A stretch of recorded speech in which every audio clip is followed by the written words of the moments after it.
नमस्कार, जय श्री राम। जय श्री राम।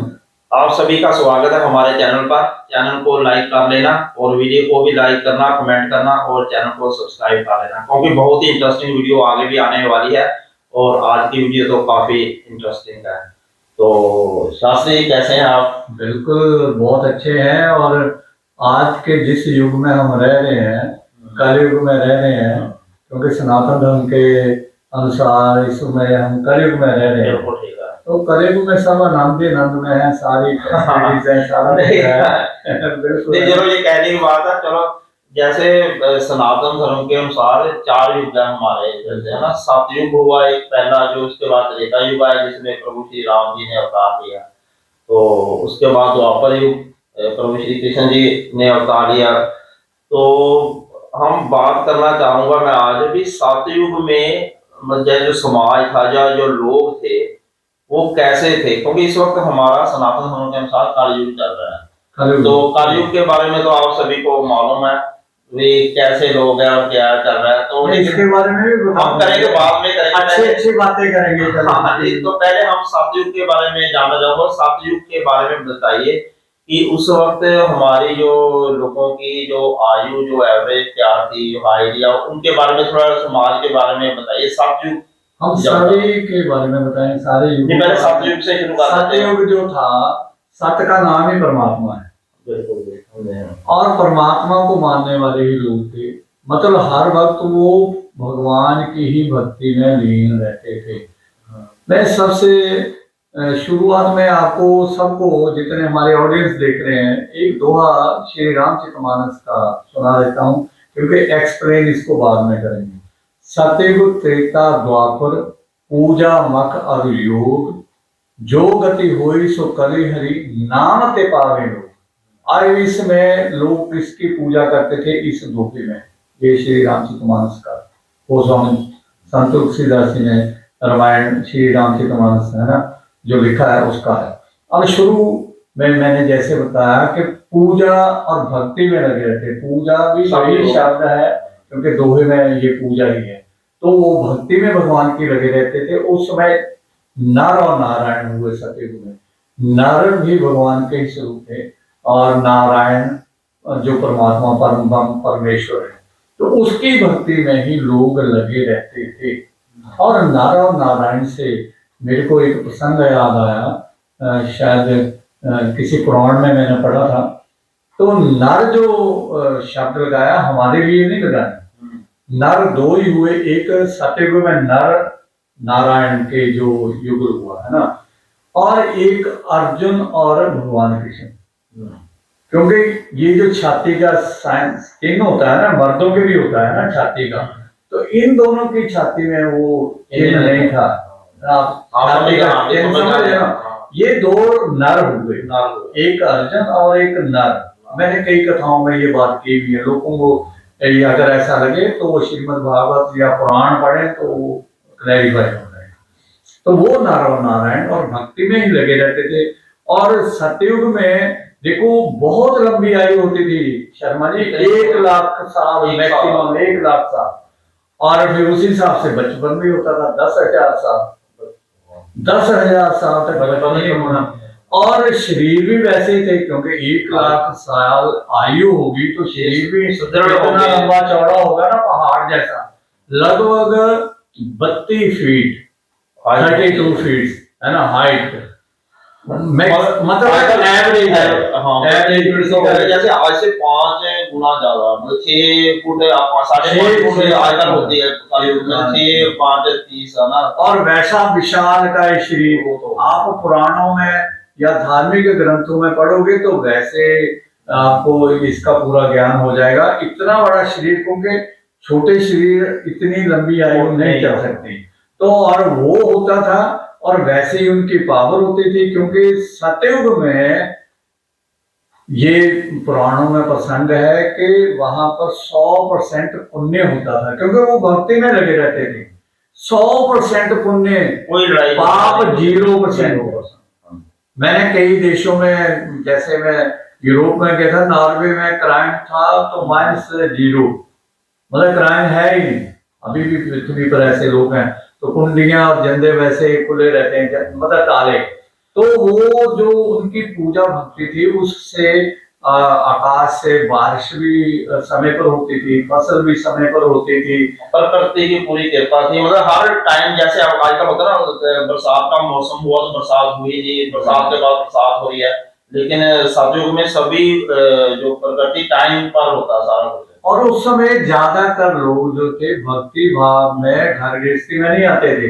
कितने ऋषि हुए हैं, वो उसी समय हुए ऋषि, और वो भक्ति में चले जाते थे। ब्रह्मा जी को इस सृष्टि को बनाने के लिए बहुत यत्न करने पड़े। तो सतयुग में पाप 0%, पुण्य 100% था। और आयु भी आपको बता दें, आयु इतनी, और वचन कभी फसल खराब नहीं होनी, कोई ऐसी प्रकृति आपदा नहीं होनी, कोई नेचुरल होना, कोई प्रकृति आपदा कुछ नहीं होती थी, सारा लेवल पे अच्छे तरह सभी, कोई सभी ईर्ष्या वगैरह किसी से कोई ऐसा था ही नहीं कि जो बिल्कुल। हाँ। तो आप त्रेता युग के बारे में चलते हैं, त्रेता सतयुग से आप त्रेता युग की तरफ और चलते हैं। सतयुग में जो जिसको मानते थे वो नारायण, नारायण से संबंधित है, तो परमेश्वरी।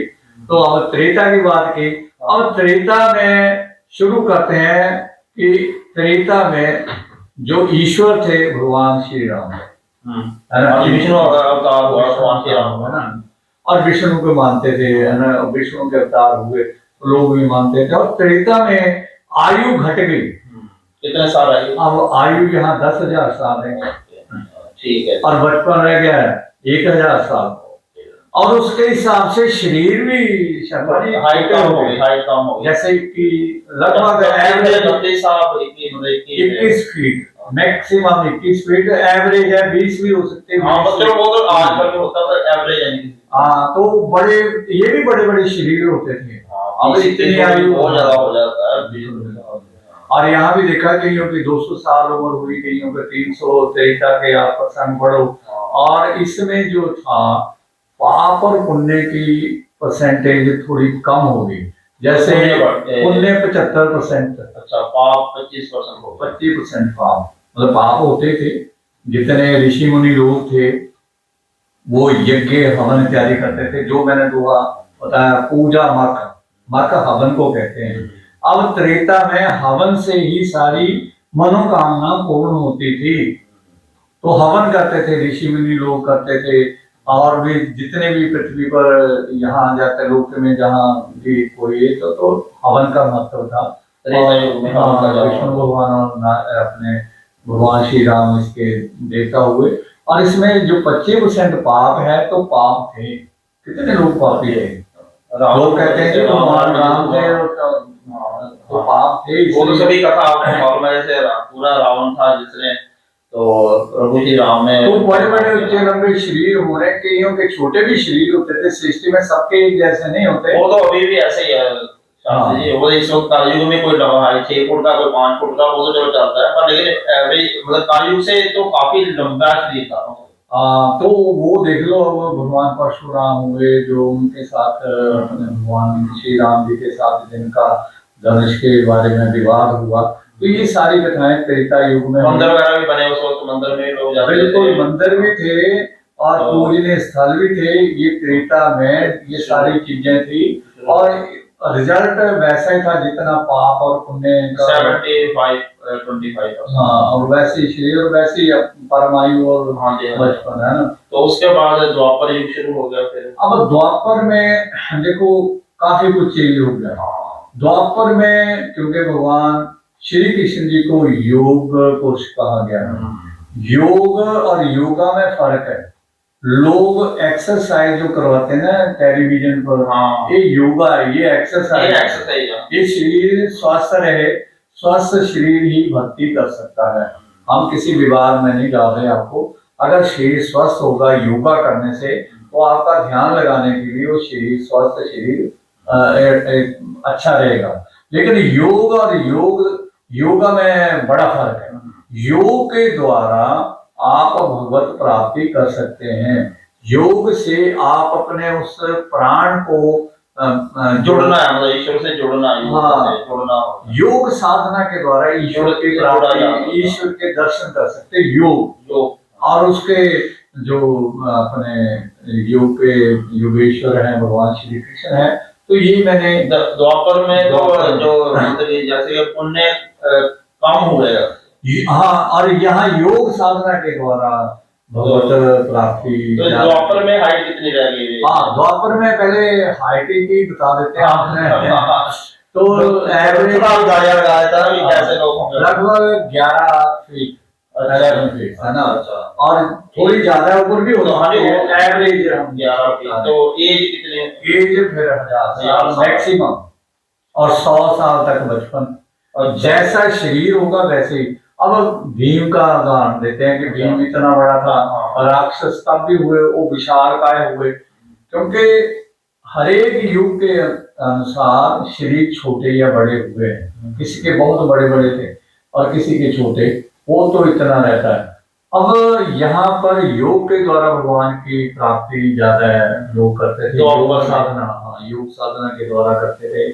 अब भगवान ने योग के ऊपर बहुत मतलब बुराई बड़ी द्वापर में 50% हो गया, मतलब 50% पुण्य था पृथ्वी पर और 50% पाप, मतलब बराबर बराबर था, इक्वल था।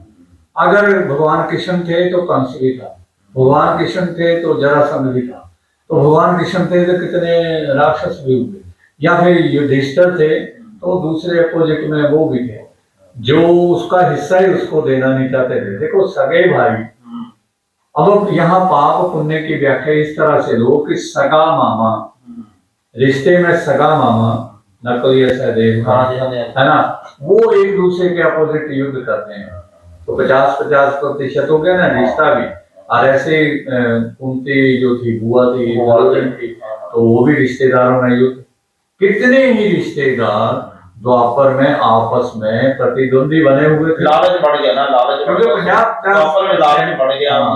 50% ये हो गया, पाप बढ़ गया, पाप और पुण्य बराबर इक्वल हो गए। तो वैसा ही इसी का तो मतलब विष्णु जी को अवतार कृष्ण जी के रूप में लेना पड़ा, तो कृष्ण जी ने अवतार लिया द्वापर में, तो यही बुराई को खत्म करने के लिए, क्योंकि हर युग में भगवान किसी न किसी रूप में आते हैं। जैसे त्रेता में नारायण, त्रेता में भगवान श्री राम और परशुराम जी भी आए, और द्वापर में भगवान कृष्ण जी आए।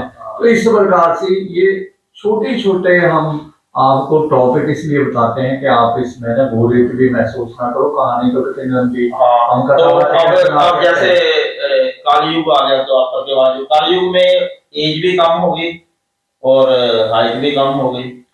अब कलयुग की बात आपको बताते हैं। कलयुग में अभी तक कोई अवतार नहीं हुआ, पर एक हमारे जो कहा गया कली का अवतार नहीं होना है, वो अभी होना है अंतिम चरण में। अभी पहला चरण चल रहा है। अच्छा। ये पहला हिस्सा है कलयुग का। अब जब इसका चौथा हिस्सा आएगा तो कलिक अवतार होगा, और दक्षिण साउथ वाली साइड बताया गया है, और घोड़े पर सवार होगा, क्योंकि तब तक लगता है कि कई युद्ध हो गए होंगे। हम नहीं चाहते युद्ध हो या कुछ, वो तो होगा ही, लेकिन ऐसे जैसे बढ़ रही है शास्त्र में क्या लिखा है। कलयुग में जो आयु से ले लेते हैं, मैक्सिमम एवरेज 100 और बचपन 10 साल, लेकिन अब कम होता जा रहा है बचपन भी। और इसमें जो हाइट है, हाइट एवरेज 5, 5.5 या 5, 7, 9, 6 फुट किसी की होती है, जो मैं पिछले भी 6 फुट या उससे ऊंचा कोई व्यक्ति होता है, लेकिन एवरेज 5.5 फुट जो है एवरेज हाइट है। और शरीर भी उसी एज के अनुसार है, क्योंकि है तो ये 5 तत्वों से बना हुआ ना, इसने उतना ही सहन करना मशीनरी जैसे। और इसमें पाप पुण्य की भी बात कर ही लेते हैं। आपको बड़ी मजेदार बातें सुनाते हैं कि पाप और पुण्य की बातें सुनाते हैं, आप भी हंसोगे इसमें, हंसने वाली भी बातें अभी सुनाते हैं। शर्मा जी भी मेरे से एग्री करेंगे। पाप यहाँ पर 75% है। जिस युग में हम रह रहे हैं, हमें बड़ा अच्छा लगता है। हमें इसलिए अच्छा लगता है क्योंकि हमने जन्म लिया हुआ, चाहे हमारे साथ कितना बुरा हो रहा हो, फिर भी अच्छा हो। 75% पाप है, 25% पुण्य है। अब फोन करते हैं किसी को, हेलो शर्मा जी, आप कहाँ पर? मैं तो शॉपिंग कर रहा हूँ। अच्छा, होशियारपुर में हो? नहीं, मैं तो आउट ऑफ सिटी हूँ। और बंदा कहाँ होता है? उसी शहर में होता है ये, तो मुझे तो बड़े लोग घर में होता घर में है। होता तो ये क्या है? झूठ बोलना भी तो पाप है ना। और सत्य बोलना ही ईश्वर की प्राप्ति है। है। पर कहते हैं कलयुग का एक फायदा भी है शास्त्री जी। नहीं, वो तो फायदे बाद में बताते हैं। भी आप 7 साल लगे हाथ थोड़ा नहीं, वो मैं बताता हूँ। हाँ। लेकिन कलयुग में पाप 75% है, इसलिए झूठ बड़ा बोलते हैं लोग। बिना बात पे झूठ बोलते हैं। एक दफा झूठ नहीं होती, फिर झूठ बोलने के फिर भी हैबिट पड़ जाती है झूठ बोलने की लोगों को। बिल्कुल महाराज, मैं अब क्या बताऊं, जो मेरे इस ब्लॉग को देखेंगे बस वो समझ लें कि आदमी बैठा घर में होता है तो बता रहा होता मैं जंगल में हूँ, कोई जंगल में बैठा है तो उससे पूछो घर में ही आ जाओ। मतलब तो ये एक बात और भी कई बातें हैं। समझ लो किसी ने किसी के पैसे देने हैं और लाखों रुपए है लेकिन देने नहीं। हम तो गरीब हो गए, कंगाल हो गए, पैसा है भगवान को भी पता है। कहीं किसी ने मंदिर की स्लिप लेकर के आ जाना, पता मंदिर बन रहा है। अब इसमें मंदिर जो बनेगा सारा वो आपका ही है ना? या उसमें कोई और चीज बन रही है? ठगी है नहीं? ठगी के तो पूछो नहीं जी, इतने फोन आते हैं आपकी लॉटरी लग गई। चलो बहुत हो गया। नहीं, फोन आता है आपकी मेरा फोन नंबर तो चलो नेट से उठा लेता, कहीं से उठा लेता। मेरी लैटरी जब मैंने डाली नहीं तो मेरी लैटरी कहाँ से लग गई? और भगवान जाने लोग डरते क्यों नहीं, और डरना चाहिए। लेकिन जो मैंने दोहा सुनाया था पहले उसको कंप्लीट कर लेते हैं। सतयुग त्रेता द्वापर पूजा मख और योग, जो गति हुई सो कली हरि नाम ते पावे लोग। कलयुग त्रेता द्वापर पूजा मख और योग। पूजा भगवान की भक्ति में लीन रहना, उसको पूजा कहते हैं। पूजा ये नहीं जो हम कर्मकांड करें, तो उसकी भक्ति में लीन रहना। पूजा और द्वापर त्रेता आ गया मख, हवन यज्ञ, हवन यज्ञ जो होते थे। और योग की बता दी, जो गति हुई सो कली हरि नाम ते पावे नो। नाम सिमरन ही कलयुग में गति मिलेगी। भगवान के दर्शन होंगे और अंतरात्मा होंगे, इस आंखों से नहीं होते। और कलयुग की और भी चौपाइयां आपको सुना देते हैं कि जैसे आप लोग गाते भी हो, कलयुग योग न यज्ञ न ज्ञान। ये फिर वही आपको वेरीफाई कर रहा हूँ रामजी कुमार से, कलयुग योग न यज्ञ न ज्ञान। ज्ञान से भी नहीं, योग से भी नहीं, यज्ञ से भी नहीं, हवन से भी नहीं। एक आधार राम गुण गाना, एक ही आधार है कि परमात्मा का गुणगान गाओ। ये श्री राम जी कुमार की चौपाइयां हैं। आप कलयुग की एक मेरे से बात पूछ रहे थे। मैं ये बोल रहा हूँ कलयुग का फायदा क्या है? जैसे नहीं, आप पूछो, मैं जैसे आप बोल रहे हो मैं फिर उसको एक्सप्लेन करूंगा। नहीं, कलयुग का देखो फायदा क्या है? देखो हर युग के अपने अपने फायदे होते हैं और कलयुग का एक फायदा बहुत ज्यादा है। तो मैं कलयुग का फायदा ये है, देखो इस कहते हैं कि जैसे सतयुग में लोग हजारों साल तपस्या करते थे, त्रेता में कितने साल तपस्या करते थे, द्वापर में हवन कितने कितने बड़े हवन करते थे। लेकिन कलयुग की सबसे फायदा ये है कि अगर आप सिर्फ अकेला नाम सिमरन करो, कोई कर्मकांड ना करो और ईश्वर की तरफ आप मानसिक जाप करें, किसी तरह नाम लें, तो ईश्वर की पूरी कृपा आपको बहुत जल्दी मिलती है। जिनमें हजारों साल लगते थे वो कुछ दिनों में, कुछ महीनों में आप ईश्वर की कृपा प्राप्त कर सकते हैं। क्या मैं ठीक हूँ? ये बता दीजिए कि नहीं, ये आप बता। मैं उदाहरण देता हूँ। आप बिल्कुल आप ठीक बोल रहे हो। मैं आपको एक छोटा सा उदाहरण देता हूँ। स्वामी विवेकानंद को सब लोग जानते हैं। हाँ जी, हाँ जी। तो इनकी इच्छा थी, ग्रेजुएशन कर रहे थे, इनकी इच्छा थी कि मैंने ना भगवान के दर्शन इसी युग में हुए ना, 50-60 साल पहले हुए ना, तो मैंने भगवान के दर्शन करने, लेकिन उसके लिए गुरु की आवश्यकता।